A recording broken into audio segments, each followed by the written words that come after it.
तो प्यारे दोस्तों, आज है 27 जनवरी 2025 दिन सोमवार और अब मध्य प्रदेश की शासकीय खबरें विस्तार से। इससे पहले अगर आप हमारे चैनल पर नए हैं तो चैनल को जरूर सब्सक्राइब करें और कमेंट कर बताएं कि आप वीडियो कहां से देख रहे हैं।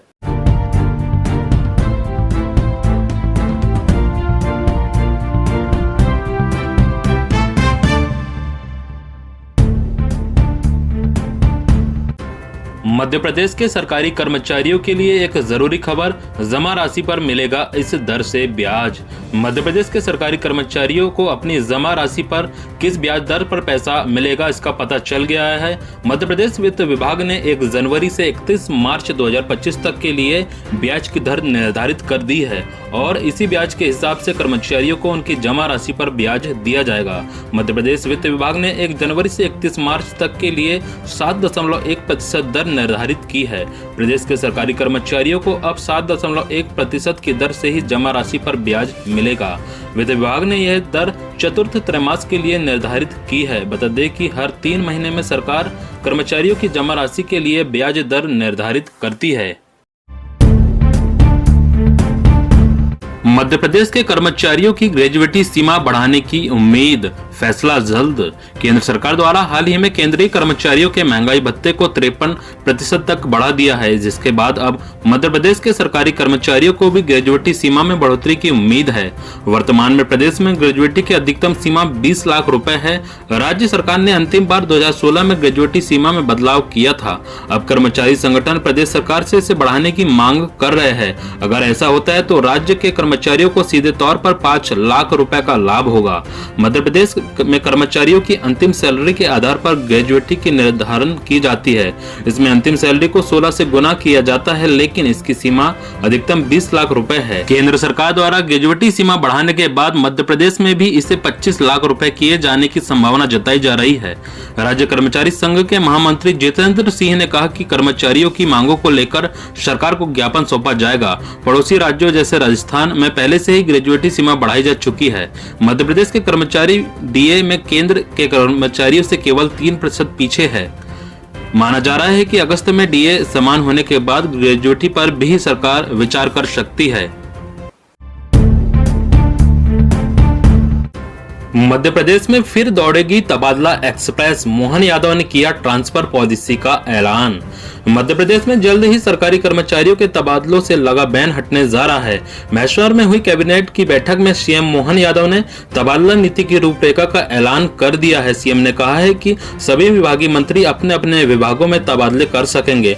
माना जा रहा है कि अगले कुछ दिनों में तबादलों की तारीख का ऐलान होगा। विभाग के अधिकारियों ने बताया कि तबादलों से बैन 15 दिनों के लिए हटाया जाएगा। जरूरत पड़ने पर तबादले की समय सीमा बढ़ाई जा सकती है। 2021 के बाद राज्य स्तर पर अधिकारियों कर्मचारियों की तबादला नीति में कोई संशोधन नहीं हुआ था, जिसके कारण कई कर्मचारियों और अधिकारी परेशान थे। अब राज्य सरकार ने इसे संशोधित करके 2025 के लिए नई नीति लाने का निर्णय लिया है।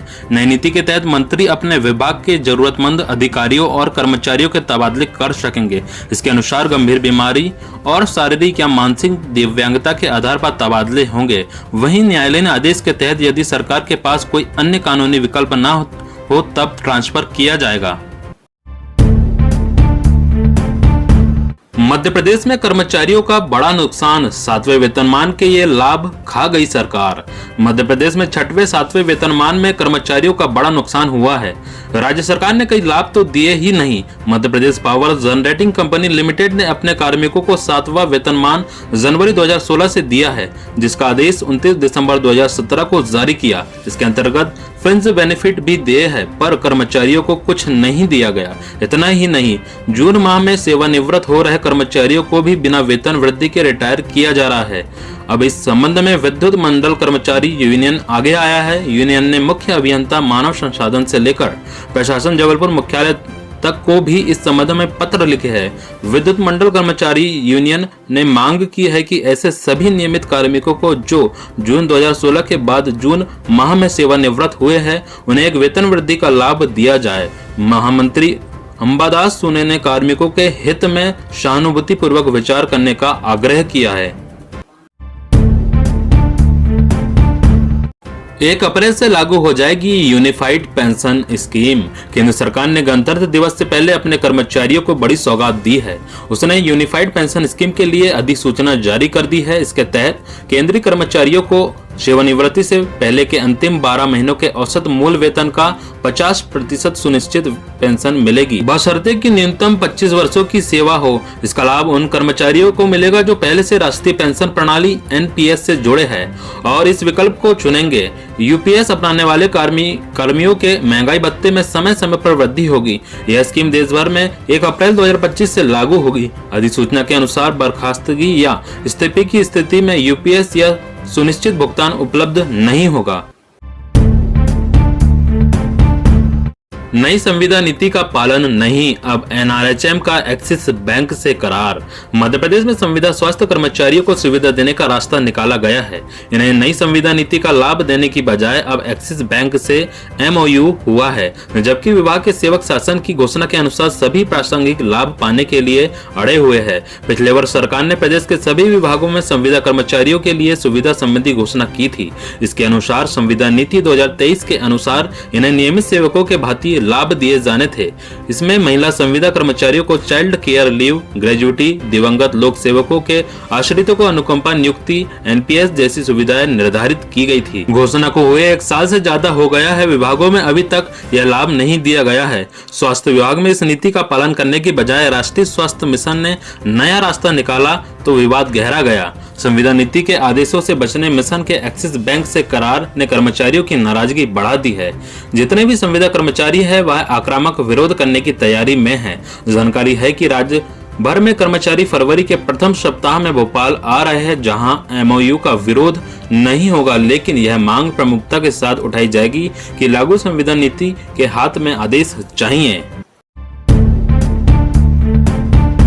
24 साल नौकरी के बाद किया बर्खास्त, कोर्ट ने दिया बहाली का आदेश। चालक के पद पर 24 साल तक नौकरी करने वाले कर्मचारियों को यह कहते हुए बर्खास्त कर दिया गया कि उसके पास आवश्यक शैक्षणिक योग्यता नहीं है। चालक ने सेवा समाप्ति के आदेश को कोर्ट में चुनौती दी। मध्य प्रदेश हाई कोर्ट के न्यायाधीश संजय द्विवेदी की एकल पीठ ने इसे अनुचित करार देते हुए कहा कि ड्राइवर कौशल का विषय है और याचिकाकर्ता के पास पर्याप्त अनुभव है। उसे बहाल करते हुए बकाया एरियर के भुगतान का भी आदेश दिया। मामला शहडोल निवासी रामदयाल यादव का है, जिसने 2021 में सेवा समाप्ति किए जाने के आदेश को चुनौती देते हुए याचिका दायर की थी। अधिवक्ता ने बताया कि 2 जनवरी 1998 को उन्हें नियमित कर दिया गया था। वर्ष 2020 में उन्हें नोटिस दिया कि उनकी शैक्षणिक योग्यता पद के अनुरूप नहीं है। उच्च माध्यमिक शिक्षकों को हर माह 6 से 8 हजार रुपए का होगा फायदा।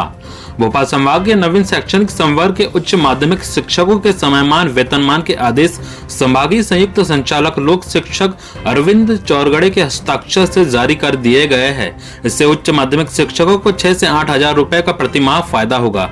इधर आदेश जारी होने के बाद मध्य प्रदेश शिक्षक संघ ने राजधानी में एक कार्यक्रम किया। इसमें JD चौरगड़े ने आदेश की प्रति संघ के प्रांताध्यक्ष डॉक्टर छत्रवीर सिंह राठौर को भेंट की। राठौर ने बताया कि इसके लिए लंबे समय से मांग की जा रही थी।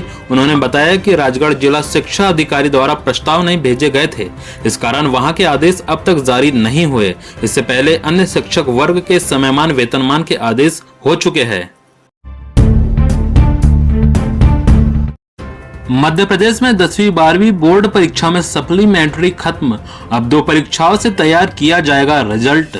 मध्य प्रदेश सरकार ने MP बोर्ड की परीक्षाओं को लेकर बड़ा निर्णय लिया है। 10वीं 12वीं बोर्ड परीक्षाओं में सप्लीमेंट्री खत्म कर दी गई है। अब 2 परीक्षाएं होगी, उसके आधार पर वार्षिक परीक्षा का परिणाम तैयार किया जाएगा।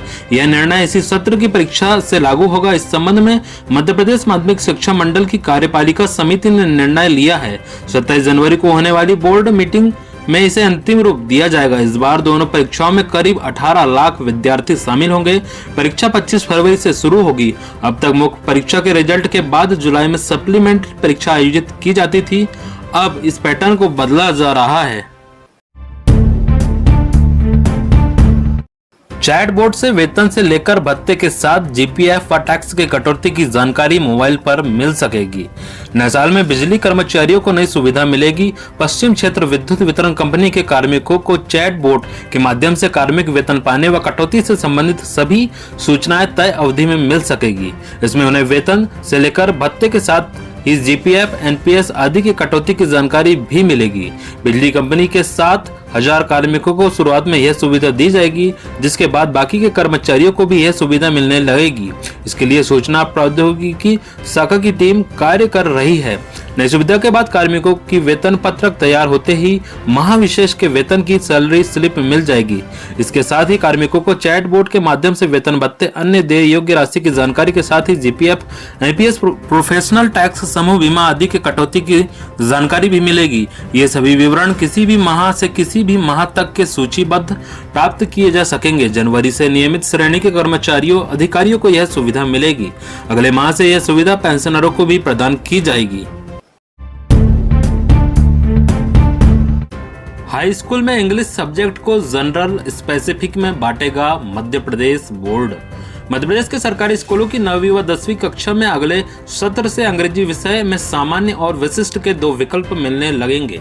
ऐसा नई शिक्षा नीति के प्रावधान लागू करने के लिए किया जा रहा है। यह व्यवस्था अगले शिक्षा सत्र से लागू होगी। स्कूल शिक्षा विभाग ने इस सत्र से 9वीं कक्षा में गणित विषय के सामान्य और विशिष्ट का विकल्प लागू किया था। इसके बाद अब अंग्रेजी का पाठ्यक्रम 2 हिस्सों में विभाजित करने की तैयारी है। कहा गया है कि अगर कोई विद्यार्थी 11वीं में भाषा विषय में अंग्रेजी की पढ़ाई करना चाहता है तो उसे 9वीं में ही विशिष्ट अंग्रेजी का विषय लेना होगा, नहीं तो सामान्य ही विशिष्ट अंग्रेजी का विषय लेना होगा। नहीं तो सामान्य अंग्रेजी लेकर परीक्षा देंगे। उत्तर प्रदेश जैसे कई प्रदेशों में ऐसी व्यवस्था पहले से ही लागू है। सेवानिवृत्ति के पश्चात आगामी तिथि पर वेतन वृद्धि की स्वीकृति के आदेश। पावर मैनेजमेंट कंपनी ने 30 जून अथवा 31 दिसंबर को सेवानिवृत्ति के पश्चात आगामी तिथि पर वेतन वृद्धि की स्वीकृति के आदेश जारी किए हैं। उपरोक्त जानकारी देते हुए मध्य प्रदेश विद्युत कंपनी संघ फेडरेशन ने अन्य सभी बिजली कंपनियों से भी शीघ्र ऐसी ही आदेश जारी करने की मांग की है। फेडरेशन के महामंत्री राकेश डीपी पाठक ने बताया कि 30 जून या 31 दिसंबर को सेवानिवृत्त होने पर वेतन वृद्धि के लिए बिजली कंपनियों में कार्यरत कार्मिकों को एक से ही विषय में अलग अलग न्यायालय में जाना पड़ रहा था। न्यायालय और मध्य प्रदेश शासन के आदेश पर एमपी पावर मैनेजमेंट कंपनी द्वारा तत्संबंध में आदेश जारी कर दिया गया। अब कर्मचारियों को इस आदेश से उनकी कंपनी से ही उक्त वेतन वृद्धि का लाभ मिल जाएगा। इसको लेकर फेडरेशन के महामंत्री राकेश पाठक ने मध्य प्रदेश शासन के अतिरिक्त मुख्य सचिव ऊर्जा नीरज मंडलोई और सभी बिजली कंपनियों के प्रबंध संचालक गणों का इस आदेश जारी करने के लिए आभार व्यक्त किया है। आयुष में भी रिटायरमेंट उम्र 65 वर्ष होगी।